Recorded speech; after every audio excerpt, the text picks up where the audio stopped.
யோபுவினுடைய பொருளாதாரம், அவனுடைய குடும்பம், அவனுடைய சரீரம் பாதிக்கப்பட்டிருந்தாலும், பெரிய ஒரு பாதிப்பை அடைந்திருந்தாலும், தேவன் யோபுவினுடைய ஆவியை காப்பாற்ற அல்லது தேவன் யோபுவினுடைய ஆவியை பராமரிக்க தவறவில்லை. இப்போ உங்களுக்கு ஈஸியா வழங்கி இருக்கோம், ஏன் என் ஆவியை காப்பாற்றினீர் என்று. யோபு எல்லாவற்றையும் இழந்து போன ஒரு சூழ்நிலையை தான் இந்த வார்த்தைகளை பேசுகிறார்.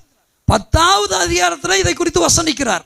யோபு தனக்குண்டான எல்லாவற்றையும் இழந்து விட்டார்.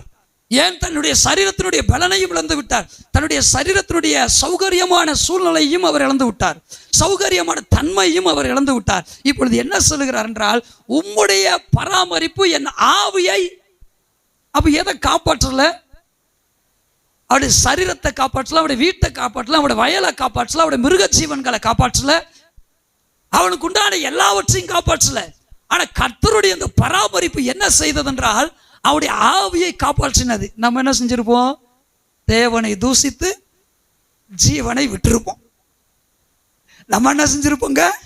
தேவனை தூசித்து ஜீவனை விட்டுருப்போம். நான் சொல்வதை சரியாக நீங்கள் புரிந்து கொள்ள வேண்டும் என்று நான் ஆசைப்படுகிறேன். பரிசுத்தாவியானவர் உதவி செய்வாராக. யோபு தேவன் மீது அளவு கடந்த நம்பிக்கை மாத்திரமல்ல,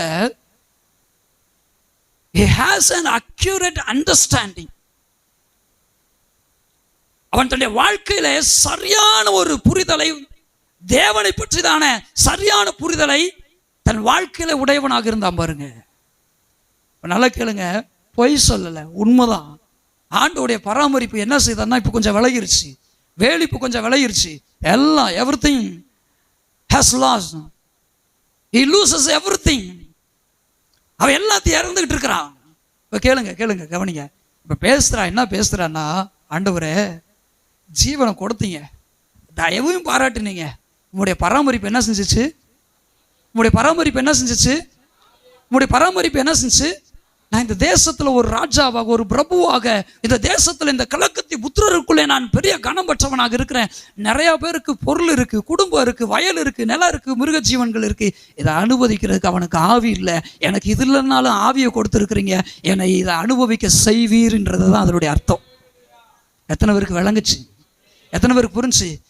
எல்லாம் உண்டு, ஆனா என் வயதுக்கு மூத்தவர்களும் இளையவர்களும் மரித்து போனார்கள். எல்லாம் இருந்தும் அதை அனுபவிப்பதற்கு அவளுக்கு ஆவி இல்லை, ஜீவன் இல்லை. ஆனால் இன்றைக்கு எல்லாவற்றையும் நான் இழந்திருக்கிறேன். ஆனால் ஒன்று உண்மை, உம்முடைய பராமரிப்பு என்ன செய்ததென்றால், என் ஆவியை காப்பாற்றி வருகிறது. நான் விசுவாசிக்கிறேன், எனக்கு தெரியும் இந்த ஆவியை ஏன் நீர் பராமரித்து கொண்டிருக்கிறீர் என்றால், நான் இழந்த எல்லாவற்றையும் 2 தனையாக 100 தனையாக 1000 மடங்காக திருப்பி கொடுக்கிற தேவன் நீர்.